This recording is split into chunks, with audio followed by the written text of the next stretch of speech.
Maging mga senador nakaranas daw ng radio challenge habang patungong Pag-asa Island. Hindi ko nababanggitin kung ano. Again, hindi natin alam. Baka meron po silang sensitive listening device galing dyan sa mga barko nila. Gusto ko lang pong sabihin kung nakikinig po sila. Ito po ang teritoryo ng Republika ng Pilipinas. Grabe. Tama, diba? Oh, kung nakikinig kayo, isipin nyo, no? Pati mga senador natin nung dumaan, may radio challenge pa. And ano lang yung simple na nga lang parang ang dating kasi palagi nitong mga Chekwa na to, kanila yung lugar. No? Kailangan nyo magpaalam sa amin, humingi ng otorisasyon para kayo'y makadaan. Parang ganun no? Isipin mo sila bad trip naman talaga yun. Lugar natin yung iniikutan natin, pinupuntahan natin, nilalakbay natin. Diba? Pag dumaan tayo, kailangan natin ng kumpirmasyon galing sa kanila. Bad trip, diba? Okay, tuloy muna natin. Hindi po inyo ito. Ito po ay teritoryo ng Republika ng Pilipinas. Bago pa dumating ang si Magellan, atin na po ito. Tama. Kaya kung pwede, lumayas na kayo. No? Pwede lumayas na kayo. Pero hindi natin option yung gera. Yun lang yun. Kaya talaga sa tamang proseso natin, dinadaan hanggang... Pero nakakapikon na nga kasi. Lahat ng gagawin natin ng Pinoy, ng Pilipinas sa West Philippine Sea, binabantayan itong mga lintik na ito. Itong mga China, itong Chinese government ng China Coast Guard. Diba? Tapos, mga karunungan, kaalaman, teorya, kasaysayan, hiwaga at mga bagong tuklas. Alamin natin. Kung napapansin nyo mga utol, etong China, kapag may aktibidad ang Pilipinas o ang Philippine government o mga Pinoy sa West Philippine Sea, ay tutok na tutok sila. At saka, agad-agad nilang nalalaman yung impormasyon. So, parang nagmamasid talaga sila at may pinanggagalingan ng kanilang impormasyon. Paano ko nasabi? Yung civilian mission na nangyari sa Scarborough Shoal. Nauna na silang magpadala ng mga barko doon bago pa mangyari yung mission na yun. Okay? So, alam na nila. Then eto mga utol, may groundbreaking ceremony na gagawin sa Pag-asa Island. Ito pong Pag-asa Island ay isang lugar na sasakupan ng munisipalidad ng Kalayaan na sakop ng Palawan. Ito pong Pag-asa Island. Pero eto yung mga utol, nasa 20 barko ng China na mataan sa Pag-asa Island kasabay ng groundbreaking ng itatayong PH Navy Barracks. Okay, mamaya pag-uusapan natin yun. Pero pakinggan muna natin tong report mula sa PTV Philippines. Okay? So, alam nila yung impormasyon, no? Nandun sila agad. Humigit kumulang 20 barko ng China namataan malapit sa Pag-asa Island habang isinasagawa ang pagpapasinaya sa itatayong Philippine Navy Barracks at Super Rural Health Unit sa isla. Si Daniel Manalastas sa detalye. Yan mga utol, no? May itatayong barracks at health center. Something. Pero yung barracks na to ay para sa Philippine Navy para na rin maproteksyonan yung lugar. Etong Pag-asa Island. Pero may nakatutok na mga barko ng China agad.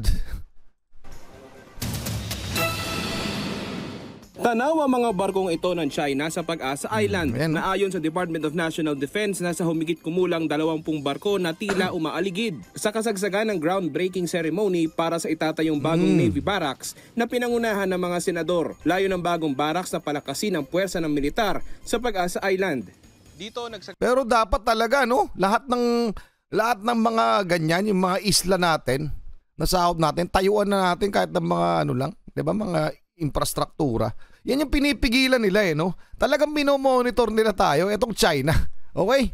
So, maggagawa ng barracks. So, pumunta yung ilang senador natin, ng groundbreaking ceremony po ito.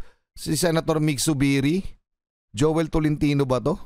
O si Gibo Chodoro, ating Secretary of Defense. Palagay ko si JB Ejercito. Okay, tuloy muna natin. Layo ng bagong barracks na palakasin ang puwersa ng militar sa Pag-asa Island. Dito nagsagawa kanina ng groundbreaking ceremony ang mga senador kung saan sa lugar na yan itatayo yung bagong Navy Barracks. Ngunit di naman kalayuan dito sa bahaging ito ng Pag-asa Island matatanaw mo yung mga barko ng China na meron lamang layong 3 hanggang 4 nautical miles. Lapit, Hindi di ba? naman natitinag ang Department of Nag-aano National sila, Defense at ang hukbong santotahan. Maging mga senador nakaranas daw ng radio challenge habang patungong Pag-asa Island. Hindi ko nababanggitin kung ano. Again, hindi natin alam. Baka meron po silang sensitive listening device galing dyan sa mga barko nila. Gusto ko lang pong sabihin kung nakikinig po sila. Ito po ang teritoryo ng Republika ng Pilipinas. Grabe. Tama, 'di ba? Oh, kung nakikinig kayo, isipin nyo, no, pati mga senador natin nung dumaan, may radio challenge pa. And ano lang yung simple na nga lang parang ang dating kasi palagi nitong mga Chekwa na to, kanila yung lugar, no? Kailangan yung magpaalam sa amin, humingi ng otorisasyon, para kayo'y makadaan. Parang ganun no? Isipin mo sila, bad trip naman talaga yun. Lugar natin yung iniikutan natin, pinupuntahan natin, nilalakbay natin. Diba? Pag dumaan tayo, kailangan natin ng kumpirmasyon galing sa kanila. Bad trip, diba? Okay, tuloy muna natin. Hindi po inyo ito. Ito po ay teritoryo ng Republika ng Pilipinas. Bago pa dumating ang si Magellan, Tama. atin na po ito. Tama. Kaya kung pwede, lumayas na kayo. No? Pwede lumayas na kayo. Pero hindi natin option yung gera. Yun lang yun. Kaya talaga sa tamang proseso natin, dinadaan hanggang... Pero nakakapikon na nga kasi.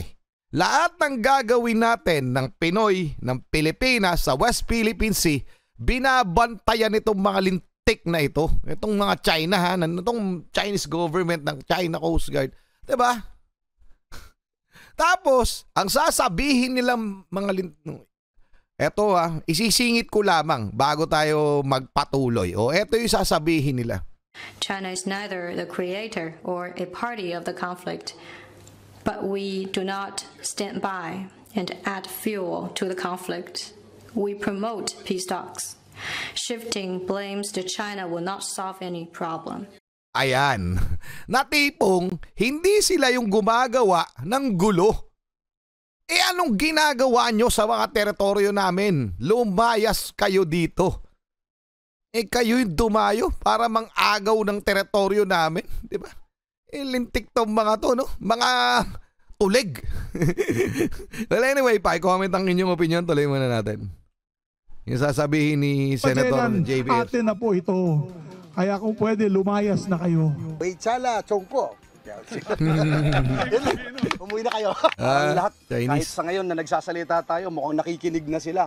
So binabati din natin sila at sinasabi nating Pilipinas ito. Tumambad naman sa mga senador ang ilang mga problema ng mga residente sa Pag-asa Island, tulad sa edukasyon at health facility. Ni walangan doktor sa isla. Nag-try kaming mag-request sa DTTV, iyan ay sa pamamagitan ng Department of Health, pero yung dalawang request namin ay denied. Siguro dahil konti ang population, pero sana mai-consider kasi with our unique location, yung aming geographical location, talagang very challenging ang pagpunta. Totoo yan mga utol, yun ang mararanasan talaga kasi isla sila So walang doktor. Kapag may nagkasakit o may emergency, itatawid pa ng dagat, 'di ba? So pwede naman talaga 'tong pondohan, ng matutukan lang itong probinsya ng Palawan. Bigyan niyo naman mga gobernador diyan kung sino man, bigyan niyo naman ng pansin tong secluded na natin, teritoryo. Kawawa rin naman yung mga naninirahan doon. Yung mga healthcare na, tama yun. Panawagan lamang po, panawagan lamang. Okay, tuloy muna natin. Wala po tayong regular commercial vessel na pwedeng mag-cater sa ating mga magiging pasyente from Pag-asa Island to the mainland. Tulungan na lang yun lang yun lang commercial vehicle, vessel. Barko lang, kahit maliit, hindi naman sobrang laking barko para lamang doon sa mga iisip ko na naman yung mga pondo. Pwede nyo lahanan yan, tsaka yung may dyan, mga nilalang dyan sa sa Palawan. Pwede nyo kayong tawag doon, magpaluwal. Tuloy muna natin. Yung mga bata po nag-aaral, mga pang-ano niya sila sa school, Buti sa may school dyan. t-shirt nila ng uniform. Daming problema. No? Dagdag pa ang mga umaaligid ng mga barko sa Pag-asa. Pero ayon sa ilang residente, nais pa rin nilang manatili rito. Wala namang nangyayari. Saka dito, kaya nagusto na rin mga anak ko, tipid sa gastos. Hindi katulad na sa baba, bawat kilos pera. Eh dito, nakakaipon sila. Pero mga utol, no? Yun nga, binabantayan sila ng China, pinapalibutan, pero talaga pag nagtangkang pumasok itong China dyan, ano na yun, deklarasyon na yun ng isang digmaan, sa totoo lang, kaya hindi rin nila ginagawa yun. Okay, anyway, basahin lang natin tong report mula sa Inquirer.net, no? Chinese vessels near Pag-asa during PH Navy Barracks groundbreaking. Okay, yan yung picture nila ng mga senador natin kasamang palagay ko Armed Forces of the Philippines Western Command. Okay, Secretary Gibo Chodoro, Senator JV Ejercito, Senator Mig Subiri, Senator Joel Tolentino, kung hindi nagkakamali. 22 Chinese vessels were seen lightering 3 or 4 to 4 nautical miles from Pag-asa Island during the groundbreaking ceremony of the Philippine Navy Barracks and a Super Rural Health Unit here. A Philippine Coast Guard official said Thursday. There are 22 Chinese militia, okay? So, parang dinagdagan lang natin ang impormasyon para makita nyo rin na hindi lamang yun yung nag-report. No? So, sobrang dami. At yun nga, malinaw na malinaw, mga utol, na meron nangyaring may tinatayo tayo na Philippine Navy Barracks doon sa ating teritoryo. At nawa, ito po ay pasimula lamang. Yung ayungin sana, 'di ba? Lagyan na rin itong Scarborough Shoal. Yung mga yan, yung talagang para wala nang wala naman, kumbaga hindi naman natin gagambalain ng China, pero 'di ba? Teritoryo natin 'to para lang ipakita sa kanila na wala na kayong magagawa diyan. Meron na kaming pwesto. Kasi nahihirapan nga ang Philippine Coast Guard at Philippine Navy i-monitor yung mga yun eh. Maganda may mga nakatalaga ng personnel, no? Yun. Infrastruktura. Ito'y hinahain na sa Senado. Years back na, no? Okay, hinahain na po sa Senado. Kung hindi daw nagkakamali, si Senator Chis Escudero ang naghain ito. Nagawa natin na infrastruktura, itong Ayungin Shoal, itong mga teritoryo natin. Mas tama yun para sa akin. Okay, kaya lang yung pondo ay talagang yun ang problema. Yung pondo. At paano babudgetan, no? Kasi yung iba dyan gusto pa kumupit di ba? Magkano kikitain ko dyan? Well anyway, di ba?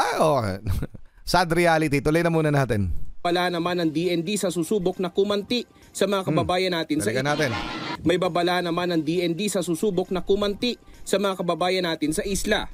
Because of the growing population ng Pilipino, kailangan po ng mga future generations ng Pilipino ang mga resources dito sa West Philippine Sea. Tama. Pag-asa po ng Pilipinas ang West Philippine Sea, kaya hindi po natin pwede talikuran. Dudugo ilong nila kung subukan nila. Tiniyak din ng mga senador na tutugunan ang mga suliranin, pauunlarin at popondohan ng isla. Sana totoo yan sana totohanin nyo po ang inyong mga pangako dito sa kawawa naman to para napapabayaan ganun no? Pati yung local government, yung may sakop dito, which is Palawan. Sana po matutukan nyo rin naman. Napakakunti naman ng mga kanilang ininanais. Hinihiling lamang nila commercial vessel. Na parang nga pag may pasyente, may magagamit. Wala po yatang service dito health center, di ba? O wala pang doktor. Mga sir, kung sino man mga nakaupo, di ba? O kung sino man, kahit yung mga senador, sana po. Sana lang. Hindi naman po yun sa ikasasama. Hindi po ito pagtuligsa. Ito po pananawagan para mapansin nyo itong Pag-asa Island din. Pansinin nyo naman. Kawawa naman yung mga kababayan natin dyan. Okay? Okay, so titingnan ko yan sa mga susunod na panahon kung nagkaroon na ng sabi nyo yan mga senador at saka yung sino mang local government ang may sakop. Alam ko Palawan. Hindi ko alam kung sinong gobernador ng Palawan. Anyway, sana ay mabigyan sila ng mga kaukulang pangangailangan nila. Kawawa naman yung mga ating mga kababayan. Hanggang doon lang muna. Maraming salamat. Muli ako si Target Achilles in behalf of the Real South Park Production. Nagpapasalamat sa wala sawa niyo pagsuporta. Kayo mag-ingat. Keep safe. God bless. At saludo po sa inyo lahat. Maraming salamat.